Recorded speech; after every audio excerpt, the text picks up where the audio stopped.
Hi guys, আসসালামু আলাইকুম। পাউরুটি আর দুধ এই দুইটি উপকরণ দিয়ে সবচেয়ে মজার নাস্তা হলো মালাই রোল। এটি তৈরি করতে যেমন সহজ, খেতে অসাধারণ মজার হয়ে থাকে। তাহলে চলুন কিভাবে মালাই রোল তৈরি করতে হয় তাই শুরু করি। মালাই রোল তৈরি করার জন্য প্রথমে তৈরি করে নিব মাওয়া। তাই প্রথমে প্যানে দিয়ে দিব 1 টেবিল স্পুন ঘি এবং দিয়ে দিব আধা কাপ পরিমাণ লিকুইড মিল্ক। দিয়ে দিব 1 কাপ পরিমাণ গুঁড়ো দুধ। চিনি দিয়ে দিব 2 টেবিল স্পুন। এটা আপনারা কম বা বেশি করতে পারেন। এলাচ গুঁড়া দিয়ে দিব 1/4 টিস্পুন। এবার সব কিছু খুব ভালোভাবে নাড়তে থাকবো। চুলার হিট থাকবে মিডিয়াম টু হাইয়ের মাঝামাঝি। 5 মিনিটের সময় যখনই দেখব দুধের মিশ্রণটা অনেকটা টেনে গিয়েছে, ওই পর্যায়ে দিয়ে দিব 2 টেবিল স্পুন হেভি ক্রিম। যদি হাতের কাছে না থাকে তাহলে এটা স্কিপও করতে পারেন।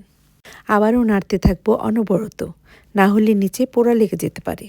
5 মিনিট পর দেখতেই পাচ্ছেন এটি আরও ঘন হয়ে এসেছে।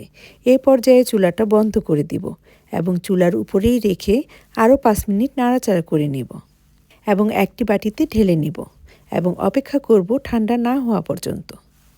আর সেই সাথেই তৈরি হয়ে যাবে মাওয়া। মাওয়াটা ঠান্ডা হতে থাক, এই সময়ে তৈরি করে নিব মালাই মিল্ক। আবারও একটি প্যানে দিয়ে দিব 1 কাপ লিকুইড মিল্ক এবং আধা কাপ পরিমাণ পাউডার মিল্ক। চিনি দিয়ে দিব 2 টেবিল স্পুন। এখানে আমি ব্রাউন সুগার ইউজ করেছি, আপনি আপনার পছন্দ মতো সুগার ইউজ করবেন, এমনকি সুগারটা কম বেশিও করতে পারেন। এবার চুলার হিটটা মিডিয়াম টু হাইতে রেখে অনবরত নাড়াচাড়া করতে থাকবো এবং সামান্য পরিমাণে ফুড কালার ইউজ করব। ফুড কালারের সাথে সামান্য পরিমাণে মিল্ক মিশিয়ে নিব যেন ফুড কালারটা সুন্দরভাবে মিশে যেতে পারে। এই ফুড কালারটা অপশনাল, ইচ্ছা করলে আপনি এটা স্কিপও করতে পারেন। সব কিছু আবারও খুব ভালোভাবে মিশিয়ে নিব। এবার চুলার হিটটা মিডিয়াম টু হাইয়ের মাঝামাঝি রেখে জাল করতে থাকব। 2 থেকে 3 বার মিল্কটা ফুটে উঠলেই চুলাটা বন্ধ করে দিব এবং একটা পাশে রেখে দিব।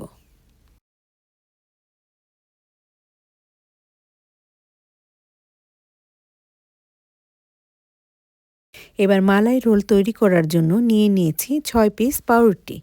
আমি এখানে মাল্টিগ্রেন পাউরুটি ইউজ করেছি, আপনি ইচ্ছা করলে হোয়াইট ব্রেডও ইউজ করতে পারেন। এবার ব্রেডগুলিকে বেলে নেব এবং এর চারপাশে ব্রাউন অংশটা কেটে নেব।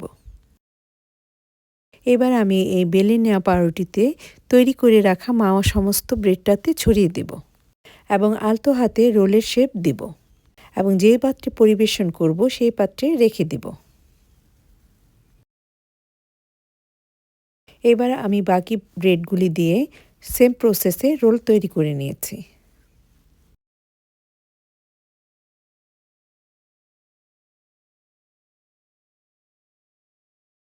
এবার সবগুলি মালাই ব্রেড রোল একটি পাত্রে নিয়ে নেব। এবার এই ব্রেড রোলগুলিতে তৈরি করে রাখা মালাই মিল্ক ঢেলে দিব সম্পূর্ণটা। মালাই মিল্কটা যেন কুসুম গরম থাকে সেই দিকে খেয়াল রাখতে হবে। অতিথি আপ্যায়নে এই ডেজার্ট আপনি আগের দিন তৈরি করে রেফ্রিজারেটরে রেখে দিতে পারেন এবং ঠান্ডা ঠান্ডা পরিবেশন করতে পারেন। তৈরি করে রাখা পুরো মালাইটাই ইউজ করতে হবে, কারণ মালাইগুলি কিছুক্ষণের মধ্যেই পাউরুটি সোক করে নেবে। এবার কিছু বাদাম কুচি দিয়ে গার্নিশ করে দিলাম দেখার সৌন্দর্যের জন্য। ইচ্ছা করলে আপনি এটা এখনই পরিবেশন করতে পারেন, আবার ইচ্ছে করলে 1-2 ঘন্টা নর্মাল ফ্রিজে রেখে ঠান্ডা ঠান্ডা পরিবেশন করতে পারেন।